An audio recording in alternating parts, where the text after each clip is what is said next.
the station covering all of the DMV. This is DC News Now. This kind of gun violence is not acceptable in the District of Columbia. This is not a war zone. From Interim Chief of Police Pamela Smith after a deadly mass shooting in Southeast D.C. last night. What we know this morning. Plus, less than a week after Donald Trump was indicted and arraigned in a D.C. court, the former president now bracing for yet another set of charges this week. What to expect in the Georgia elections case coming up. Radar is quiet this morning, but we do have a few showers just south of the region. However, we have, of course, the potential for a few isolated ones today, but more scattered to numerous ones as we head into Monday. And this week marks 49 years since President Richard Nixon resigned following the Watergate scandal. How you can get a behind-the-scenes look at the place where it all started. But first, we begin with a live look outside this morning. This is over the National Cathedral. A nice start to your Sunday, but we are tracking some afternoon storms. That looks very pretty. Good morning, everyone. Thank you so much for joining us on DC News Now. I'm Tosin Fakile. We'll get to our top stories in just a few minutes, but first, Derek is here. And Derek, things are calm and nice right now, but there could be some activity in the weather department later on. There could be some activity in the weather department going on later this afternoon. This morning, however, if you head down south of I-95, south of Fredericksburg, you're going to run into a little bit of a shower heading as you head ever so closer to Richmond.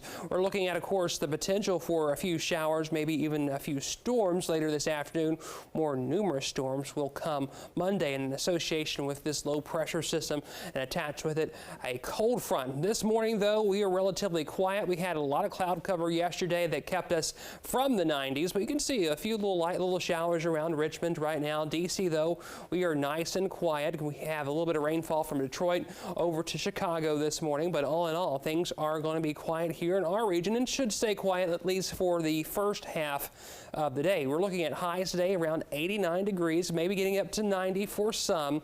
However, temperatures off towards the west, a little bit cooler back behind that cold front. 72 in Chicago, 77 in Detroit. Looking at a temperature of 87 for Louisville, 86 in Charleston for today. Temperatures locally, we're looking at those temperatures this AM to be into the 60s and 70s, and it is rather humid out and about, which could add a little bit of fuel to the showers and storms, not only today, but especially as we move into Monday. All right, Derek, thank you. New this morning, D.C. police are investigating an overnight shooting on Westminster Street in Northwest. No word on the victims yet. Police say they're looking for a white Toyota and are asking for anyone with information to reach out. And that shooting coming just hours after 3 people were gunned down and 2 others injured in a mass shooting in Southeast. Police say it happened on Good Hope Road. Around 8 officers responded after hearing gunshots. When they arrived, they found 2 men and 1 woman dead and 2 other men injured. The 2 that were hurt were taken to the hospital. Police haven't given an update on their condition.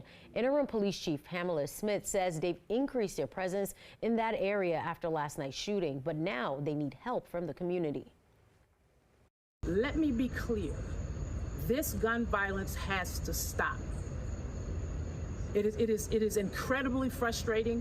We know that someone in the community knows what is happening.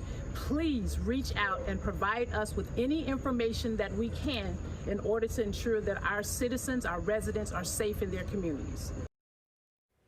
And the frustration understandable after a violent day in the district with 4 other shootings, killing 3 and injuring 3 others. 3 of the shootings happened in Northwest, another in Northeast. 2 happened in the same area near 12th and U Streets. Now, in response to the violence, D.C. leaders are urging people to come forward with information. Interim Chief Smith says police are doing everything they can to keep people safe, but they need to hear from those who live in the district.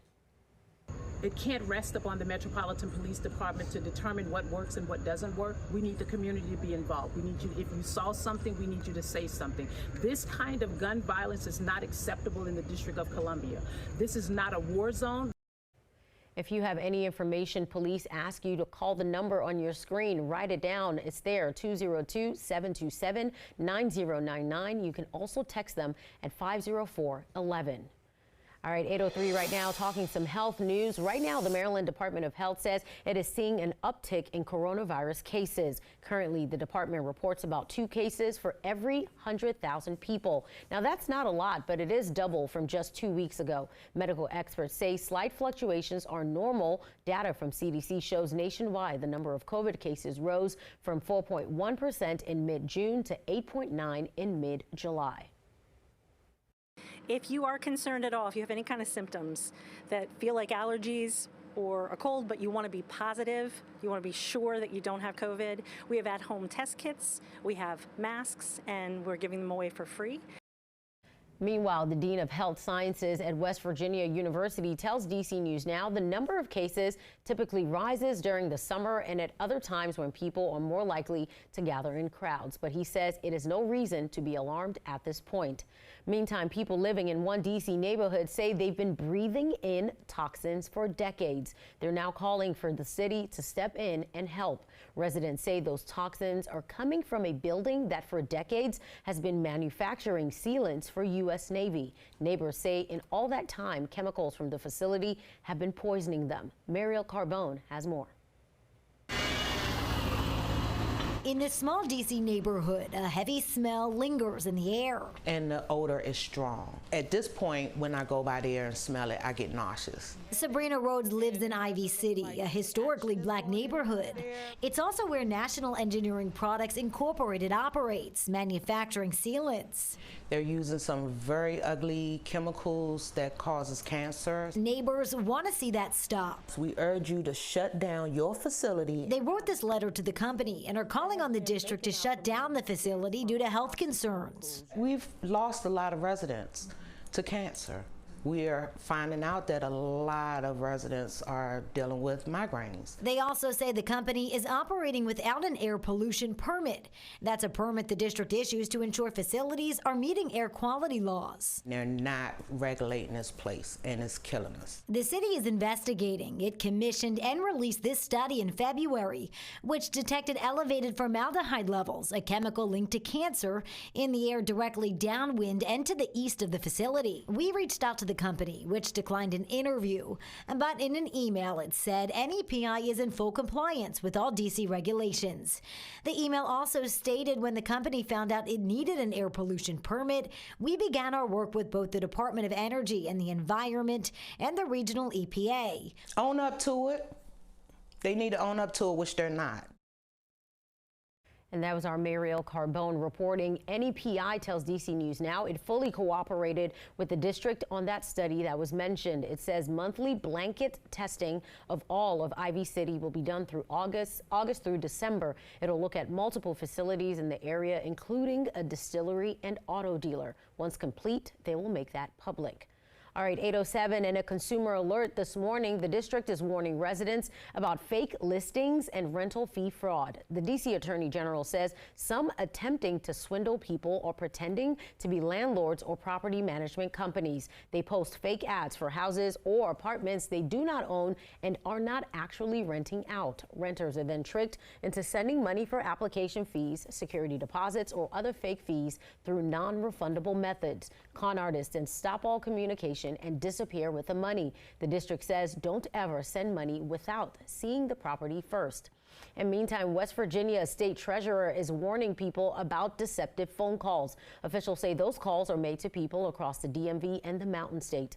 According to West Virginia State Treasurer, the caller claims to reach out on behalf of their office, then tells you funds are available from a dormant bank account or unclaimed life insurance policy. Officials reminding people to never give out personal information to people they don't know.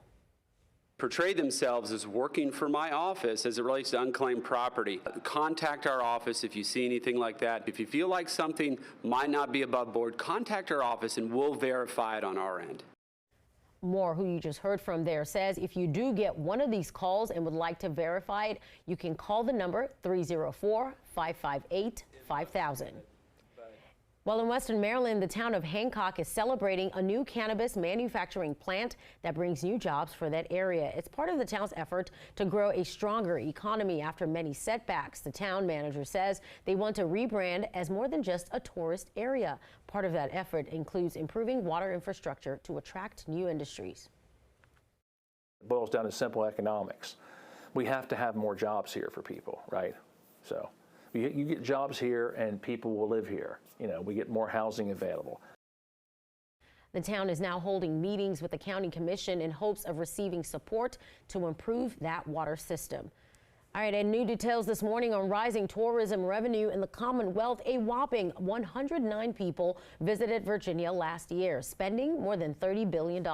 That surpasses pandemic numbers going back to 2019. The vice president for the Virginia Tourism Corporation says inflation did play a factor in the increased spending, but there was also a 10% increase in overnight travelers. So we were taking Virginia is for Lovers to new markets, including Cleveland, including Atlanta, Chicago, Boston, Pittsburgh, and other locations that we haven't traditionally marketed to before.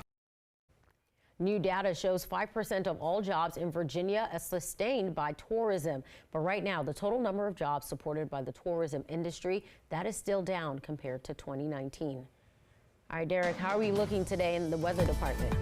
We're looking fine for the morning, but things could change, especially as we make our way towards the afternoon. Looks like we're starting to see a little bit of sun starting to shine through the clouds. We had, of course, those clouds earlier. Looks like we're going to see a little more sunshine today than yesterday, which may help temperatures get closer to 90. We're looking at a high temperature today of around 89 here in the district. We're currently at 75. It is rather humid out with a 71-degree dew point. We have, of course, the chance of a few pop-up thunder showers later today and even stronger storms for Monday.